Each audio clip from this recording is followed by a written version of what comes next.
علامہ اقبال علیہ رحمہ نے ایک شکوہ بیان کیا ہے ابو جہل کا، جو اس نے کعبے کے پردے کو لٹک کر کے پکڑ کر کے زاروں کے تار رو کے اللہ سے کیا ہے، اور شکوہ حضور کا کیا ہے رب سے۔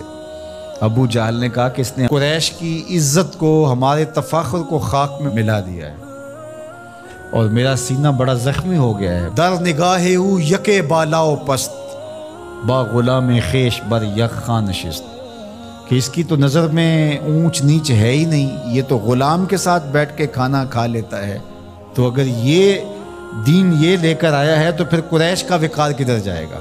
یہ کعبہ کے پردے سے لپٹ کر کے اللہ سے شکایتیں حضور کی لگا رہا ہے ابو جہل۔ اللہ اکبر۔ تو وہ غلام کو انسان نہیں سمجھتے تھے۔ جب غلام آقا کے جوتے اذن کے بغیر چھو بھی نہ سکے، میرے حضور معراج سے واپس پلٹیں اور کہیں بلال تو کون سے نیک عمل کرتا ہے، جنت میں تیرے قدموں کی آہٹ سنتا رہا۔ کیا خیال ہے اس ایک جملے نے دور غلامی کی ساری تھکن اتارنے دی ہوگی، اور بلال فرش سے اٹھ کے فراز عرش پہ نہیں پہنچ گیا ہوگا۔ یہ حضرت سیدنا عثمان غنی رضی اللہ تعالی عنہ جمعے کی تیاری کرتے۔ جمعے کی تیاری ہوتی ہے، غسل کیا جائے، کپڑے بدلے جائیں، تیل لگایا جائے، خوشبو لگائی جائے، تو تیاری میں ایک شامل یہ تھی غلام آزاد کیا جائے، ہر جمعے کو ایک غلام آزاد کر۔ حضرت عبد الرحمن بن عوف رضی اللہ تعالی عنہ نے حضور کی دی گئی ترغیب سے زندگی میں 30,000 غلام آزاد کیے۔ اتنے طریقے دیے غلام آزاد کرنے کے، قسم توڑ بیٹھو غلام آزاد کرو، کفارہ زہار میں غلام آزاد کرو، روزہ توڑ بیٹھو غلام آزاد کرو، کفارہ قتل میں غلام آزاد کرو۔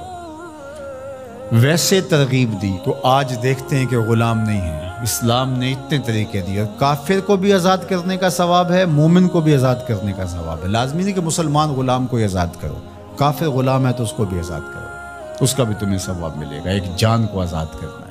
اور پھر ہوا کیا کہ مسلمانوں نے غلام آزاد کرنے شروع کر دیے۔ آدھی دنیا غلاموں سے بری ہوئی تھی، آدھی آقاؤں سے بری ہوئی تھی۔ اب غلام آزاد ہو گئے اور وہ امتیاز بندہ و آقا ختم ہو گیا۔ ایک صالح پاکیزہ معاشرت وجود میں آئی، اور وہ وقت زمانے نے دیکھا کہ حضرت عمر رضی اللہ تعالی عنہ نے مکے کے گورنر کو بلایا کسی کام کے لیے مدینے، تو انہیں پوچھا کہ اپنے پیچھے کس کو اپنا قائم مقام گورنر بنا کے آئے ہو؟ تو انہوں نے کہا ابن ابزے کو۔ انہوں نے کہا یہ ابن ابزے کون ہے؟ میں نہیں جانتا۔ کہا یہ ایک غلام ہے۔ تو کہا یہ غلام کو گورنر بنا آئے ہو؟ کہا کہ وہ قرآن جانتا ہے۔ تو حضرت عمر رضی اللہ تعالیٰ عنہ نے کہا مجھے حضور کا فرمان یاد آ گیا، یہ قرآن لوگوں کو پستیوں سے اٹھا کے بلندیوں تک لے جائے گا۔ غلام گورنر بنے۔ ہندوستان کے اندر باقاعدہ ایک خاندان غلاماں گزرا ہے، جس طرح خلجی حکمران ہوئے، مغل حکمران ہوئے، ایک باقاعدہ خاندان غلاماں تاریخ پڑھے، وہ باقاعدہ بادشاہ بنے۔